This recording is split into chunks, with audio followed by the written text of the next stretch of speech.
Dear viewers, আমি গত ভিডিওতে এমন 10টি যুক্তি সাজিয়েছিলাম যা রিভিউ পিটিশনে গ্রহণযোগ্য হতে পারে, কিন্তু এত কিছুর পরেও একটা সন্দেহ থেকেই যায় যে রিভিউ পিটিশন কতটা গ্রাহ্য হবে।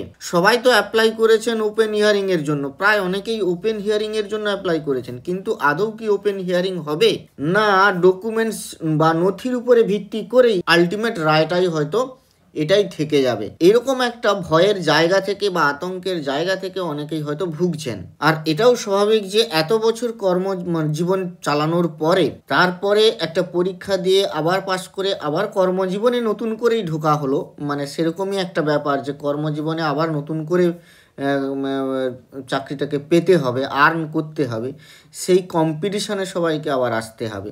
এটা তো কম্পিটিশানই, কারণ এখানে কিন্তু পাসের ব্যাপার আছে। এমনটা নয় যে পরীক্ষা দিলাম আর একটা সার্টিফিকেট পেলাম, কারণ এখানে 60% অ্যাটলিস্ট সবাইকে পেতে হবে। তাহলে যে জায়গা এখানে তো কম্পিটিশন থেকেই যাচ্ছে, 60% না পেলে তিনি আউট হয়ে যাচ্ছেন, টেট তো তাকে পাস করতেই হবে।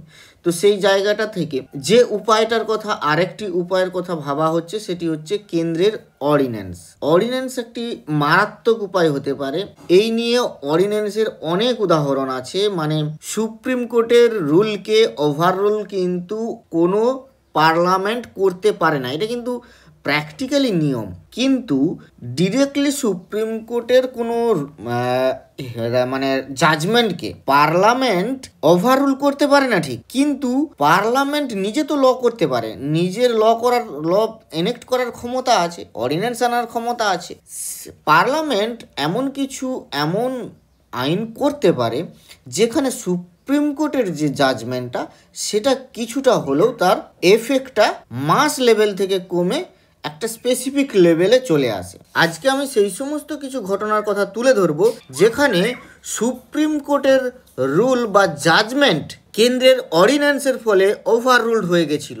যেমন রিসেন্ট ঘটে যাওয়া একটি কেস দেখুন, এনসিটি অফ দিল্লিতে 2023 সালে সুপ্রিম কোর্টের কনস্টিটিউশন বেঞ্চ একটা ল্যান্ডমার্ক ভার্ডিক্ট দিয়েছিল যে যে দিল্লির কন্ট্রোল অফ পাওয়ার কার কাছে থাকবে। সুপ্রিম কোর্ট ভার্ডিক্ট দিয়ে বলল এর সমস্ত ক্ষমতা এনসিটি অফ দিল্লির ইলেক্টেড গভর্নমেন্টের হাতেই ন্যস্ত করা হোক। তাহলে সুপ্রিম কোর্ট রায় দিয়ে বললেন যে দিল্লির যে অ্যাডমিনিস্ট্রেটিভ সার্ভিসগুলো আছে তার সমস্ত কন্ট্রোল, মানে লেজিসলেটিভ এবং এক্সিকিউটিভ কন্ট্রোল, সব কিছুই দিল্লির ইলেক্টেড গভর্নমেন্টের হাতে ন্যস্ত করা হলো। তো এর পেছনে মেন যে যুক্তি ছিল সেটা এই যে ইলেক্টেড গভর্নমেন্টের অবশ্যই, যেহেতু তারা ইলেক্টেড গভর্নমেন্ট, তাই তার ব্যুরোক্রেসির সমস্ত ক্ষমতা তাদের কাছেই থাকা উচিত। এটাই হচ্ছে আমাদের ডেমোক্রেসিরও এটা একটা ফান্ডামেন্টাল প্রিন্সিপাল। এই রায় হওয়ার পরেই কেন্দ্র অর্ডিন্যান্স আনলো। তারা অর্ডিন্যান্স আনলো কি না, government of national capital territory of Delhi ordinance, amendment ordinance 2023, এবং সেই অর্ডিন্যান্সটা পরে অবশ্য ফুল অ্যাক্টও হয়ে গেল। সেই অর্ডিন্যান্সে তারা জাজমেন্টটার মানে সেই অর্ডিন্যান্সের বলে জাজমেন্টটা নালিফাই হয়ে গেল। দেখুন, অর্ডিন্যান্সও কিন্তু আইনের ঊর্ধ্বে নয়, অর্ডিন্যান্সটাও পরবর্তীকালে আবার সুপ্রিম কোর্টে যেতে পারে, সেটা সুপ্রিম কোর্টে অ্যানালিসিস হতে পারে, তার ব্যাকগ্রাউন্ড দেখা হতে পারে।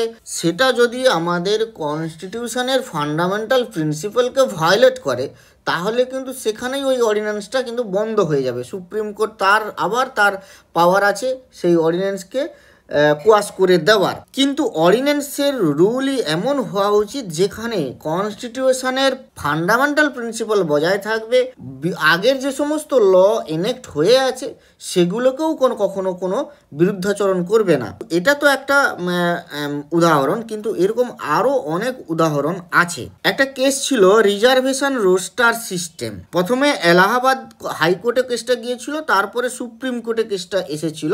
দুটো জায়গাতেই জাজমেন্টটা কিন্তু সেম থেকেছিল। সেখানে কি হয়েছিল, তারা বললেন যে ইউনিভার্সিটিগুলোতে অ্যাপয়েন্টমেন্টের ক্ষেত্রে যে রিজার্ভেশন কোটা হয়, সেই রিজার্ভেশন কোটাটাকে ক্যালকুলেশন করতে হবে বা এক্সপ্রেস করতে হবে ডিপার্টমেন্ট ওয়াইজ। প্রত্যেকটা যে যার ডিপার্টমেন্ট একটা সেপারেট ইউনিট ধরে তার রিজার্ভেশন কোটাটাকে ক্যালকুলেশন করতে হবে। কিন্তু কেন্দ্র অর্ডিন্যান্স আনলো, তারা কি বললো না, central educational institutions reservation in teachers cadre ordinance আনলো 2019 সালে এবং এটি পরবর্তীকালে অ্যাক্টে পরিণত হলো। এই অর্ডিন্যান্স কি বললো না, এন্টায়ার ইউনিভার্সিটি ওর কলেজকে একটা সিঙ্গেল ইউনিট ধরা হবে for implementing the reservation roster. কেমনভাবে আপনারা বুঝতে পারবেন এই অর্ডিন্যান্সের ধরন এবং সুপ্রিম কোর্টের ল কেমনভাবে মোড়ক দেওয়া হচ্ছে। সুপ্রিম কোর্টের ল বা রুলকে ওভাররুল করার জন্য কেমনভাবে মোড়ক হচ্ছে। সুপ্রিম কোর্ট বলল প্রত্যেকটা ডিপার্টমেন্টকে সেপারেট ইউনিট করতে, এখানে অর্ডিন্যান্স বলল এন্টার ইউনিভার্সিটি ওর কলেজকে সিঙ্গেল ইউনিট। এই অর্ডিন্যান্সটা কিন্তু দেখুন এমন একটা উদাহরণ যেখানে সুপ্রিম কোর্টের জাজমেন্টকে পুরোপুরি 180 ডিগ্রি প্রায় ঘুরিয়ে দিল। কারণ এখানে কিন্তু সুপ্রিম কোর্টের জাজমেন্ট ছিল ডিপার্টমেন্ট ওয়াইজ ক্যালকুলেশন, অর্ডিন্যান্স বলল না ডিপার্টমেন্ট ওয়াইজ ক্যালকুলেশনকে। সেখানে সুপ্রিম কোর্ট বলেছিল যে ডিপার্টমেন্ট ওয়াইজ ক্যালকুলেশন মানে প্রত্যেকটা ডিপার্টমেন্টকে একটা সেপারেট ইউনিট ধরো। তো অর্ডিন্যান্সে বলা হলো একটা ইউনিভার্সিটিকে আমরা সেপারেট ইউনিট ধরবো। 2013 সালে লিলি থমাস কেসেও এমনই একটা জাজমেন্ট হয়েছিল, যেটাও অর্ডিন্যান্স হয়ে কিন্তু তার ভুল বদল করে দেওয়া হয়েছিল। 2013 সালে সুপ্রিম কোর্টে মানে এটা একটা বড় একটা কেস, যদি এমপি বা এমএলএ কোনো ক্রাইম কেসে 2 বছর বা তার বেশি কনভিকশন হয়ে তাদের জেল হয়ে যায়, তাহলে তাদের যে সিটকে ইমিডিয়েটলি ডিসকোয়ালিফাই করতে হবে এবং তারা এই অফিস থেকে কিন্তু বহিষ্কৃত হবে।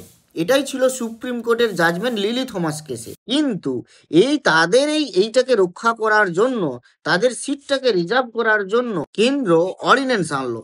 তারা কি করলো, অর্ডিন্যান্স এনে বললো the representation of people amendment and validation ordinance 2013।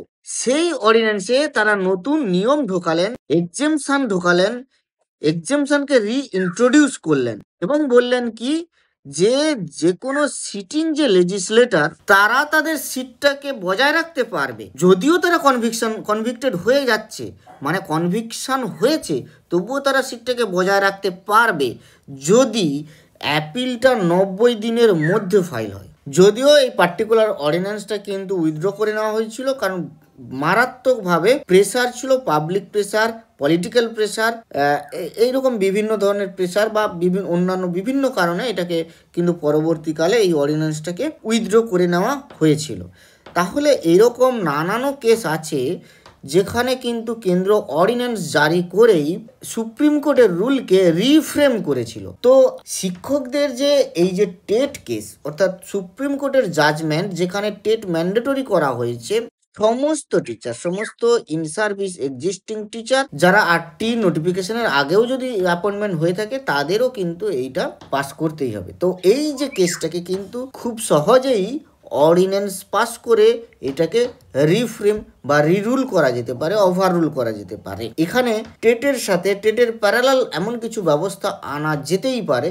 টেটটাকে একেবারে সেট অ্যাসাইড করে দেওয়া হচ্ছে এমনটা নয়, কিন্তু টেটের প্যারালাল একটা কিছু এমন ব্যবস্থা যা এক্সিস্টিং টিচারদের ক্ষেত্রে সুবিধাজনক হবে, কারণ তারা they are dealing with the students and they are in practical field, so all types of pedagogical issues they can handle। তো এই ধরনের ব্যাপারগুলোকে কিন্তু অর্ডিন্যান্স এনে এটার সমাধান করা যেতেই পারে। আজ এখান পর্যন্তই।